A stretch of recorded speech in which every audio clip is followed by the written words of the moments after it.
Hello বন্ধুরা, আমি রান্না করে দীপালি।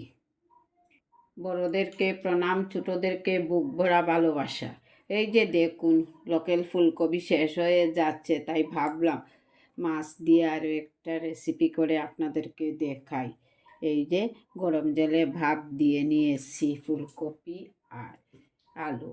ওইখানে নিয়ে এসেছি কয়েক পিস রুই মাছে হলুদের গুঁড়া আর নুন দিয়ে দিচ্ছি।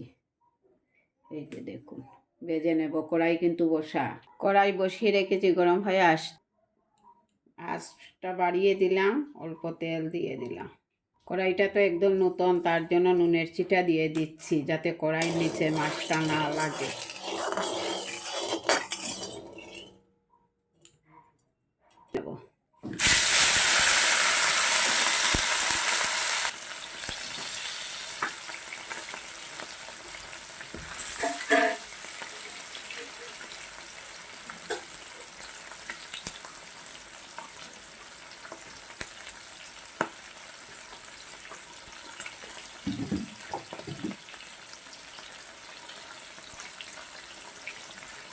দেখুন, মাছটা ভাজা হয়ে গেছে, নামিয়ে নেব।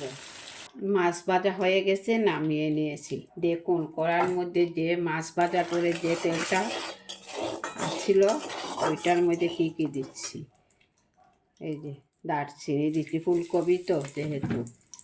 এখানে নিচ্ছি পাঁচফোড়ন দিচ্ছি। এখানে নিচ্ছি হলুদের গুঁড়া, মরিচ, শুকনো লঙ্কার গুঁড়া আর জিরার গুঁড়া। ধনার গুঁড়া দিচ্ছি না, যেহেতু ধনা পাতা দেবো। পাঁচফোড়নটা লাল হয়ে এসছে, আমি এটা দিয়ে দিচ্ছি।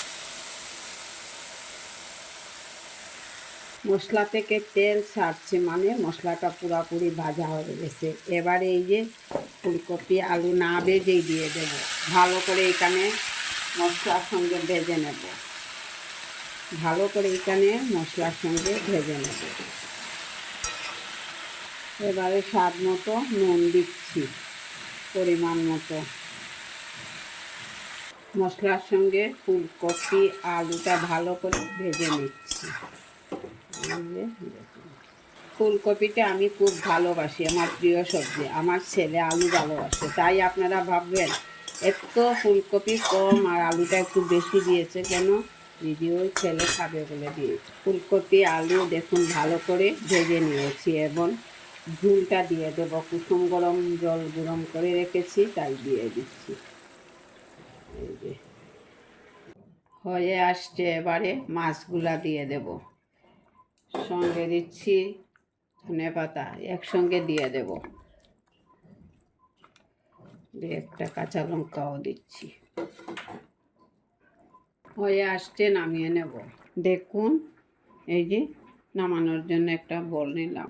এই যে দেখুন, ফুলকপি আলু আর রুই মাছের রেসিপিটা নামিয়ে নিলাম, হয়ে গেছে আমার। আপনাদের কেমন লাগছে লাইক কমেন্ট করবেন, অবশ্যই আমার পাশে থাকবেন। পুরো ভিডিওটা দেখবেন, কেটে কেটে দেখবেন না। ফেসবুক দেখে থাকলে ফলো করবেন, ইউটিউবটা দেখে থাকলে সাবস্ক্রাইব করবেন। নমস্কার বন্ধুরা, আগামী দিন দেখা হবে নতুন আরও একটা রেসিপি নিয়ে।